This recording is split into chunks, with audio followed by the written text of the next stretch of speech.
السلام علیکم. زه اسماعیل خان تاسو ته مخاطب یم. د اکاونټینګ چینل زمونږه نن څلورمه ویډیو ده.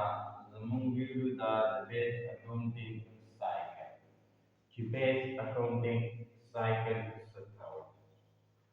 نو راځو جناب، اول مونږه پیژنو چې جرنل څه ته وایي، لیجر څه ته وایي، ټرایل بیلنس څه ته وایي، انکم سټیټمنټ څه ته وایي، بیلنس شیټ څه ته وایي.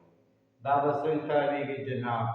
اول به موږ لیجر جوړو، نه سوري، اول به موږ جرنل جوړو، بیا به موږ لیجر جوړو، بیا به موږ ټرایل بیلنس جوړو، بیا به موږ انکم سټیټمنټ جوړو، بیا به موږ بیلنس شیټ جوړو. په دې طریقه په یو کال کې دا سایکل دا تاویږي. دې ته وایي د بیس اکاونټینګ سایکل. راځو جناب چې موږ دا جرنل څه ته وایي.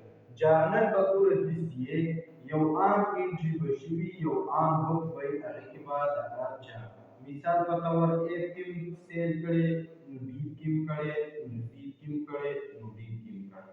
دې ته به وایي جرنل. دې کې به موږ دا ټول لیکو. مثال په طور دی د لیجر، د A بازار نه لیجر وي، داسې لیجر وي.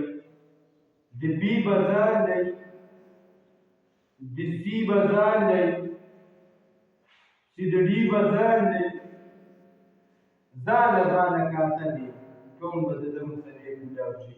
جرنل کې به موږ څه په یو پیج، په یو پاڼه وي. دې کې به د تفصیل نه وي، خالي نوم دی.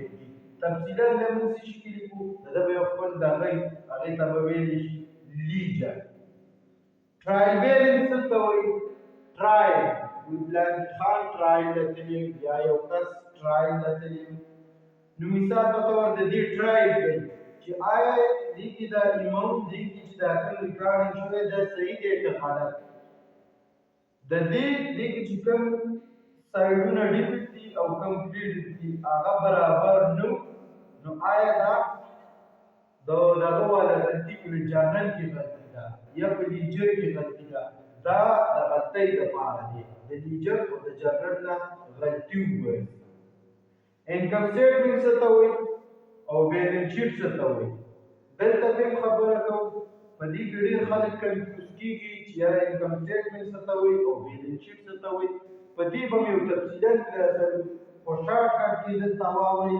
انکم سټیټمنټ چې موږ د کاروبار کې څومره ګټه وکړه، موږ د څومره انکم جنریټ شو، په دې کاروبار کې موږ څومره ګټه وکړه.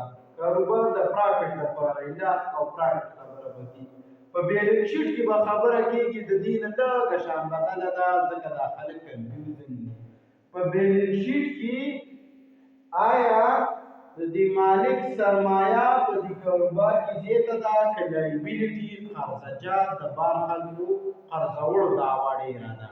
نو دا به وباسي د بیلنس شیټ د دې لپاره جوړېږي چې آیا د دې کاروبار باندې مالک دعوه ډېره ده که د دې قرضوړو. دا جناب د بیس اکاونټینګ سایکل کې ویډیو خوښه شوې وي ضروري درسره شیر کړئ، او که چا چینل نه یې سبسکرایب کړی نو ضروري درسره سبسکرایب کړئ. والسلام.